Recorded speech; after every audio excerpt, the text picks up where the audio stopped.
Salut à tous, aujourd'hui dans cette vidéo, je te dévoile mon portefeuille et on fait le bilan en ce mois de décembre 2024. Et puis dans un second temps, je te dévoilerai l'achat que j'ai fait en ce début de mois de décembre. Et puis à la fin de la vidéo, bien évidemment, on va comparer ma performance avec le marché, donc le S&P 500. D'ailleurs, tu peux en profiter aussi pour mettre un petit like à la vidéo, ça permet de soutenir la chaîne et je te remercie grandement. Alors si on passe déjà, pour rappel, j'ai commencé à investir en bourse moi en octobre 2021 à l'âge de 23 ans, donc j'ai commencé quand même assez jeune peut-être en termes de profil, et j'essaye de maximiser les montants investis chaque mois, et ça c'est assez important. Plus on en met dès le début, mieux la performance sera. Et aussi bien évidemment j'utilise deux brokers, et principalement DeGiro pour les ETF et Interactive Broker pour les actions. C'est un peu plus avantageux notamment en termes de frais, et j'investis uniquement quand mes principes sont touchés. Il arrive parfois que je n'investis pas dans des actions pendant quelques temps, puisqu'on a un marché quand même, et d'ailleurs même aujourd'hui, qui est assez élevé, qui est assez haut. On est vraiment à des maximums en ce moment. Et donc je rappelle, je fais de l'investissement ici long terme, du stock picking, je fais pas du tout de trading. Donc le but c'est de garder les actions peut-être jusqu'à la fin de ma vie, pourquoi pas. Et donc si on commence par mon premier portfolio, c'est DeGiro. Et donc avec DeGiro, j'ai du Alphabet en première ligne. J'y ai pas touché, bien évidemment. On était, donc si on compare d'ailleurs avec le graphique du bas, c'est novembre, on était à 176 dollars l'action en novembre, et on est passé à 189. Donc voilà, on a eu une petite montée sur Alphabet. Amazon, j'y ai pas touché non plus. On était à 212 en novembre. En décembre, on est à 227, donc c'est pareil, ça a encore gagné un peu. Apple, j'y ai pas touché également. On était à 225 et Apple est passé quand même à 248 quand même. On a eu une super performance en décembre, en un mois à peu près. Si on regarde Microsoft, j'y ai pas touché non plus également à la position. On était à 425 dollars en novembre, et on est passé en décembre à 447, donc on a encore fait mieux qu'en novembre. Nvidia, j'ai 10 actions, on était à 147 dollars, on est passé à 134, donc là on a un petit peu reculé sur Nvidia, j'ai un petit peu perdu sur un mois. PayPal, j'y ai pas touché non plus, j'étais à 87, on est passé à 91, elle a augmenté un tout petit peu. Qualcomm, j'y ai pas touché non plus, on était à 163 dollars l'action Qualcomm, on est passé à 158, donc elle a un petit peu reculé aujourd'hui. Total, la seule entreprise française que j'ai, on était à 57 euros l'action, on est passé à 53, donc elle a quand même pas mal chuté d'ailleurs. Et dernière action de Giro, c'est Walt Disney, on était à 112 dollars l'action, elle est passée à 113, donc voilà, on a monté un tout petit peu. Bon, on a 2-3 actions qui ont quand même reculé. Total, on a eu Nvidia également, et puis on a eu du PayPal qui a reculé, et c'est tout. Et donc voilà, ça c'est pour DeGiro. Donc si on regarde maintenant, la dernière ligne c'est l'ETF S&P 500, donc de chez Vanguard. Le ticker c'est VUSA, et donc le cours il est passé de 107 en novembre, et il est passé à 109 en décembre au moment où je fais la vidéo. Donc voilà, j'ai réinvesti bien évidemment, puisque ça fait partie de ma stratégie, et on a gagné un petit peu également sur le cours, donc ça c'est tant mieux. On est aussi en ce moment à des plus hauts quand on regarde le marché. Alors d'ailleurs, si on regarde la valeur du S&P 500, si on regarde il y a un mois, on était à 5949 points, on a baissé un tout petit peu, et on a fait quand même une belle performance, et aujourd'hui on est quand même à 6051 points sur le S&P 500. Donc le S&P 500 sur un mois, il a pris 1,71%, donc plus 100 points quand même, et c'est pas mal du tout sur un mois quand même. Il faut signaler, si on regarde depuis le début de l'année, on a quand même une superbe année. C'est un peu la conclusion quand même de l'année, mais on a vraiment une belle performance cette année en 2024. Le S&P 500 a fait quand même un plus 27,58% jusqu'au moment où je fais la vidéo, donc on est mi-décembre, donc c'est quand même à applaudir, et on a quand même bien bossé cette année en bourse. Alors si on revient maintenant à mon deuxième portfolio, c'est chez Interactive Brokers, et donc ici on va comparer, c'est pareil avec le graphique, la photo du bas de novembre 2024. Donc Enphase, j'ai renforcé un tout petit peu. Alors on était quand même bien baissé, on était à 60 dollars l'action, on est remonté pas mal en un mois, on est à 73, et j'en ai profité pour renforcer un tout petit peu. Celsius, j'y ai pas touché en un mois, on était à 27 dollars l'action, on est passé à 31, donc c'est pareil, Celsius a encore gagné un petit peu. C'est des entreprises assez volatiles et qui sont pas mal quand même influencées notamment par l'économie, les taux d'intérêt, et ça joue beaucoup, ça pèse beaucoup sur ces entreprises. C'est des entreprises de croissance, sens. Ensuite, eh bien, j'ai du Disney, j'y ai pas touché, également comme Celsius, donc on est passé de 111 à 113, on l'a vu aussi sur DEGIRO, j'en avais. Du Visa, c'est pareil, j'y ai pas touché, on est passé de 310 à 314 en un mois, donc ça a pas tellement bougé non plus. Ensuite, du PayPal, j'en avais aussi sur DEGIRO, donc on est passé de 87 à 91, donc on a gagné 3 dollars, donc ça a pas tellement bougé, mais globalement on est plutôt dans une bonne dynamique. Ensuite j'ai du Google comme sur DEGIRO, ici on est passé de 176 à 189 dollars quand même, donc là très intéressant. Et puis il faut le signaler quand même et le souligner, notre Tesla qui est incroyable, qui ne cesse de grimper quand même, et il a encore grimpé suite notamment aussi à l'élection de Trump, mais là on est dans une euphorie, on est passé quand même de 321 dollars à 435, donc plus de 100 dollars quand même, et donc là ça m'a donné une belle performance en un mois quand même. Donc là voilà, on a encore un très bon mois de décembre et on termine quand même l'année en beauté, et ça c'est vraiment très appréciable. Alors justement, l'achat que j'ai fait en début de mois de décembre, c'est Enphase que j'ai renforcé. Alors si on regarde un petit peu Enphase en bourse, c'est pareil, c'est une entreprise qui a pas mal corrigé depuis le début de l'année. On tournait à stagner surtout entre 100, 120, 130 dollars, et elle a corrigé surtout beaucoup, et notamment avec l'élection de Trump, où elle était quand même à 60 dollars l'action, et on est quand même remonté au niveau des 73. Donc si on regarde pourquoi je l'ai racheté et pourquoi j'ai renforcé Enphase, donc Enphase aujourd'hui elle est à 73 dollars l'action, et donc si on regarde c'est donc une entreprise qui a une belle croissance de son chiffre d'affaires, qu'on voit globalement. Il y a un ralentissement quand même un petit peu sur l'année 2024, mais c'était prévisible. Si on rentre plus précisément déjà dans le bilan, on a déjà pour une entreprise comme ça de plus en plus d'espèces et de trésorerie, donc ça c'est plutôt intéressant. Si on regarde la dette totale de Enphase, c'est une dette qui a pas tendance à croître et à partir dans le mauvais sens, et donc si on regarde la dette nette, ils sont quand même en positif, ils ont quand même un peu de dette, mais ça reste tout à fait raisonnable par rapport au free cash flow notamment, et on va voir ça juste après.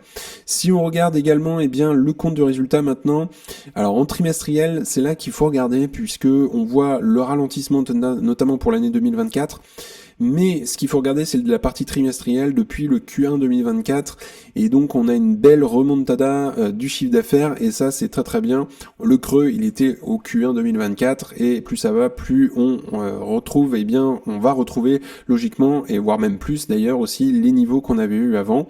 Donc ça c'est très encourageant. Le bénéfice brut c'est pareil, il augmente. La marge brute maintenant, elle est tout à fait bonne, on est à plus de 45%, et elle a tendance à s'améliorer cette marge brute, donc ça c'est très encourageant. Si on regarde la marge nette de Enphase, elle s'est améliorée ces derniers temps. Si on se met sur 10 ans, qui a tendance à s'améliorer, on avait évidemment le creux au Q1 2024, ils étaient même en négatif, et on voit quand même qu'ils se sont bien repris, et au Q3 2024, donc le dernier trimestre qu'on a eu, on était à 12% de marge nette. Et donc ça c'est encourageant. Si on regarde les actions en circulation, c'est une entreprise aujourd'hui qui fait un petit peu de rachat de temps en temps, mais qui a redilué un petit peu ses actionnaires au dernier trimestre 2024. Donc c'est pas super bon ce genre de choses, mais ils font pas non plus de la grosse dilution. Ce qui a été fait en termes de dilution notamment, c'était surtout avant, dans les années 2017, 2018, là on a eu la grosse dilution. Là, on n'en a pas tellement, ça stagne, il y a un peu de rachat de temps en temps.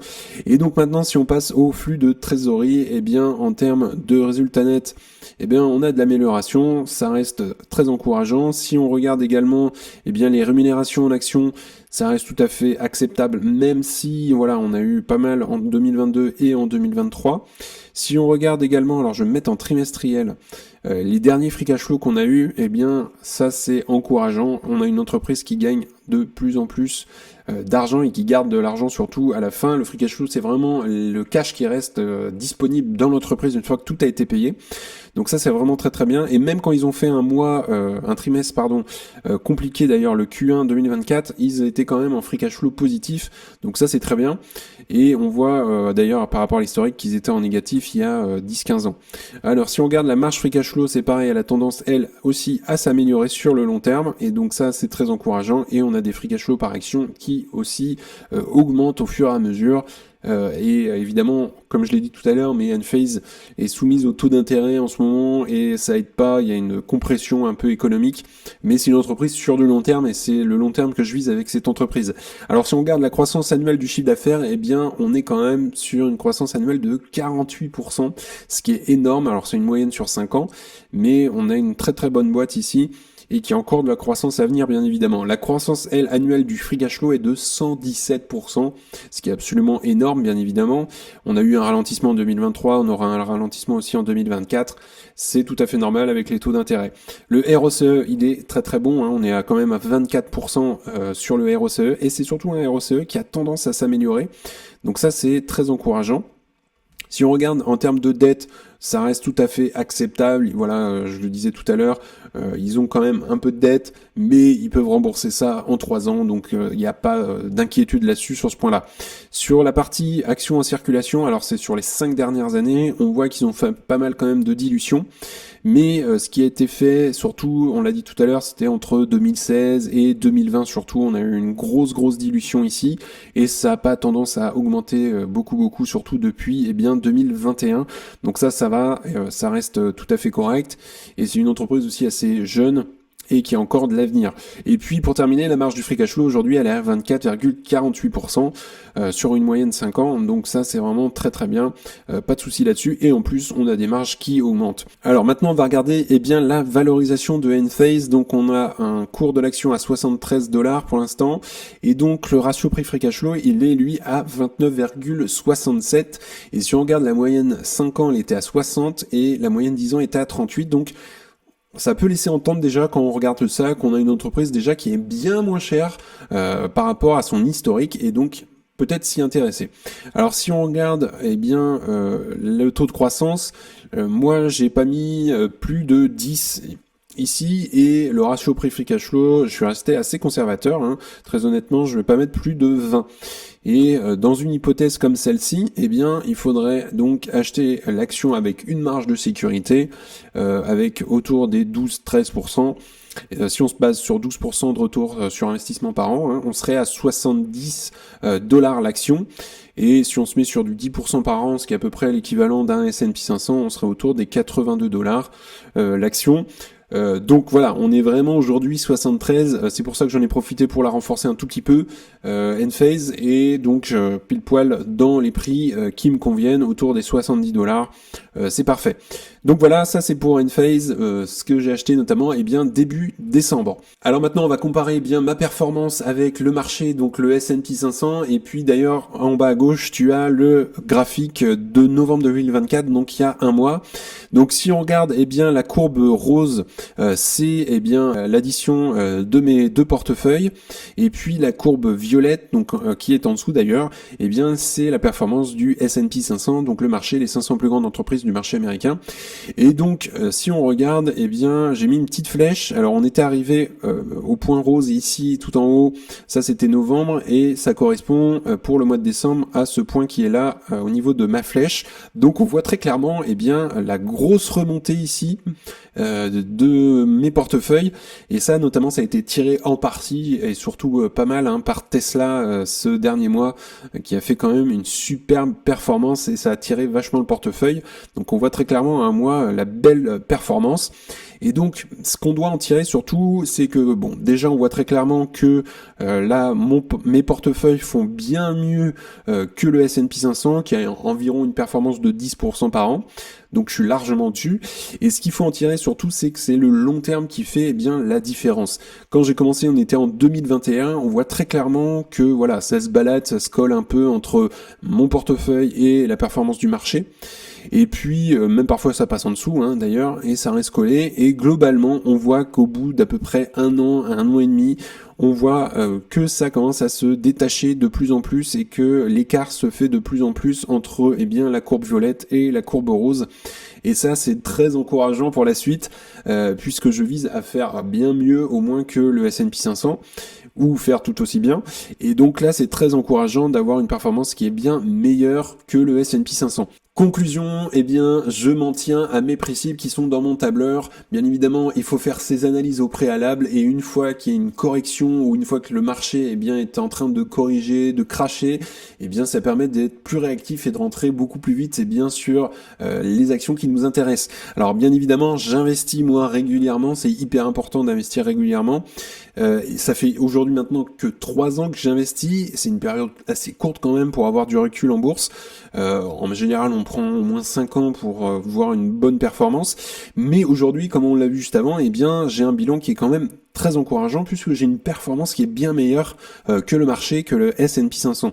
Alors aujourd'hui, j'ai pas mal de réserves de cash qui a d'ailleurs plus quelques années où j'étais d'ailleurs en 2023, j'investissais beaucoup plus donc j'avais moins de cash, mais en même temps on était en 2022-2023 sur un marché qui était beaucoup plus intéressant aussi. Aujourd'hui on est sur quand même des points assez hauts sur les marchés, donc je garde pas mal de cash, un petit peu plus de cash on va dire, parce que peut-être qu'à un moment donné le marché va corriger, mais ça on peut pas le savoir et il faut être prêt aussi. Et donc je regarde aussi et je prends le temps aussi en ce moment de regarder de nouvelles actions, les Google, les Microsoft, les Apple, les Nvidia, j'investis plus du tout dessus parce que je les trouve vraiment trop chers pour moi, et donc je cherche les nouveaux Google, les nouveaux Microsoft de demain, les nouvelles actions qui ont de la croissance. Alors il se peut qu'un jour les Google, Microsoft viennent corriger et revenir à des valorisations beaucoup plus normales et qui me correspondent, et évidemment je renforcerai ces positions, mais aujourd'hui je les trouve trop chères, donc je suis obligé de trouver les nouvelles pépites un petit peu dont personne parle trop on va dire, et donc je renforcerai, j'achèterai ces nouvelles actions. Alors je le rappelle ici, je ne donne pas de conseils en investissement, c'est hyper important que tu ailles faire tes propres analyses, tes propres recherches si tu souhaites investir sur des actions. Après tout, ça reste bien ton argent. Également, si tu souhaites bien aller plus loin et notamment accéder à You Can Invest App, c'est le premier lien d'ailleurs qui est dans la description. Bien dans ton espace membre, tu auras accès à ma watchlist avec les objectifs de prix. Ensuite, tu auras accès aux best stocks, donc c'est les meilleures actions à détenir dans ton portefeuille. Également, tu auras accès à un discounted cash flow pour estimer le juste prix à payer pour une action, et puis tu auras accès dans ton espace membre à des appels vidéo pour analyser ensemble une action, parler bourse, analyser ton portefeuille, etc. Également, si tu souhaites accéder à FastGraph, c'est l'un des sites que j'utilise pour analyser les actions, tu as 25% de réduction lors de l'inscription, donc le lien il est également dans la description. En tout cas, on en a fini pour aujourd'hui, n'hésite pas à liker la vidéo, à t'abonner, ça fera grandir la communauté et puis ça me soutient. Si tu souhaites regarder une autre vidéo, tu peux cliquer juste ici. En tout cas, je te souhaite une excellente journée et à bientôt pour une prochaine vidéo. Salut!